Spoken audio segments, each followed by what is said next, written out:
Yun o, babalik na naman tayo sa pagbablog natin. Grabe, sobrang tagal din pala ng tinigil ko. Sobrang busy kasi ng mga nakaraang araw at buwan namin kasi nga pinaghahandaan talaga namin ang birthday ng anak ko. Ngayong tapos na at successful naman ang nangyari at naging masaya naman ang anak ko. Hay, salamat, makakapagpahinga naman kahit papano. At syempre, babalik na naman tayo sa pag-iipon natin kasi nga may gusto akong bilhin at paggawa sa asawa ko. Gusto ko naman, siya naman yung mag-enjoy sa susunod na mag-iipon kami. Kaya ito, kailangan muna namin mag-refresh ng mga utak namin. At dahil family day naman, kailangan namin mag-ikot-ikot ng SM. Syempre, may bibilin daw yung anak ko. Laruan na naman. Nako, parang magiging SM na rin yung bahay namin. Gawa nga ng sobrang dami na naming laruan. At syempre, banding na rin namin tong tatlo. Gawa nga ng minsan lang kami makagala. At minsan na rin pala kami makumpleto kasi nga sobrang busy ko sa trabaho. At sobrang saya nga pala ng anak ko dyan. Kulang na lang linisin niya lahat ng tiles ng SM. Sa sobrang saya niya nga, napapasayaw pa yan. At ayun na nga, nagkita na naman sila ng best friend niya. Syempre, todo yakap na naman yan. Syempre, hindi mawawala yung sasabihin niya na pumunta muna tayo sa mga games bago tayo bumili ng mga toys. Yun naman kasi ang pinakaugali ng batang yan. Gustong gusto niya talaga dun, gawa nga ng dami niyang pagpipilian na laruan.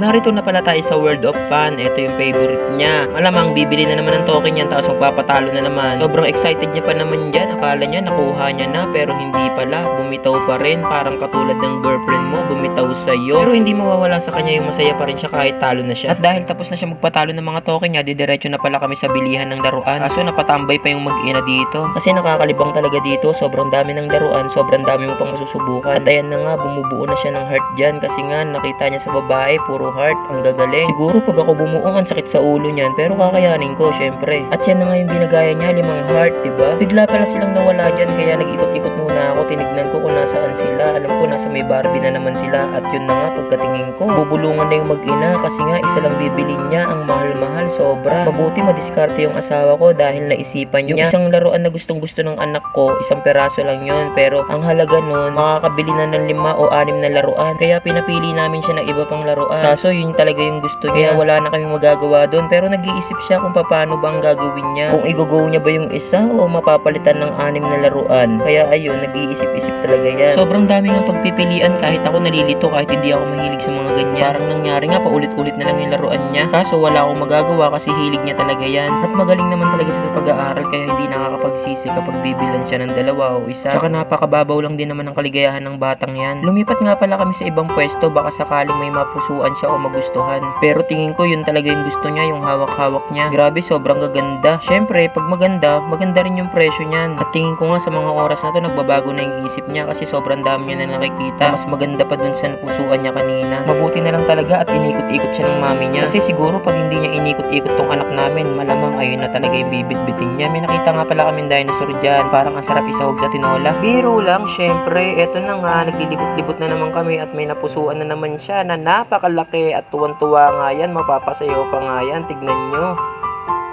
Sobrang dami niyang pagpipilian dyan. Siyempre, mahilig nga siya sa mga aso at pusa. Kaya binili niya yung may mga alaga-alaga siya. At yan na nga ang nakuha niya. Sobrang saya niya nga dyan pero hindi pinapahalata. Nasabi nga namin ng mami niya dahil yan ang binili mo at napakalaki, ikaw na yung magbitbit niya. At yun na nga yung ginawa niya. Binitbit niya at itatakbo niya na yan. Maya kasi magbago pa yung isip niya. Naku, mahirap na. At yan pala ang nabili namin. Sobrang dami. Naisipan niya na nga rin palang bilhin yung pinsan niya dyan. Gawa nga ng gusto niya raw iprank. Ipapalabas niya na sa kanya pero kay ate niya talaga yun ibibigay. Dali-dali na nga kami pumunta sa may cashier niyan para mabayaran namin. Sumampa na nga siya dyan kasi pagod na raw siya maglakad. Napakabilis nga ng pangyayari dahil nga bayaran na, kailangan niya talaga magmadali kasi mamaya maiwan niya yan. Naku, hindi namin mababayaran, hindi na namin mauuwi. Kaya todo bantay talaga siya at sabi niya nga siya na magbubuhat. Ayan, pinabuhat namin. Ano, mabigat ba? Mamaya-maya magsasawa ka rin anak kasi nga masaya ka pa ngayon. Mamaya pagod ka na niyan kaya sa akin mo na ibibigay, malamang. Papauwi na nga kami dyan. Kasi nga dumiretso rin ako dito. Gawa ng magkikita kami talaga dyan sa may crossing. Kaya dala-dala ko pa yung bag ko niyan sa mga oras na yan. Medyo may kabigatan din kasi ang dami kong dala-dala. At ito na nga yung sinasabi ko sa akin niya na ibibigay kasi nga pagod na siya. Ang sakit na raw ng kamay niya. Gusto niya nang umuwi at para mabuksan niya na raw yung mga laruan niya. O diba? Ang galing. Oops anak, huwag mo munang tatakpan yung ang vlog natin. Hay, salamat at nakarating na nga kami. Gustong gusto niya nang i-open yung mga laruan niya. Kaso wait lang, magpapicture muna siya at magpapasalamat siya sa mga ninong at ninang niya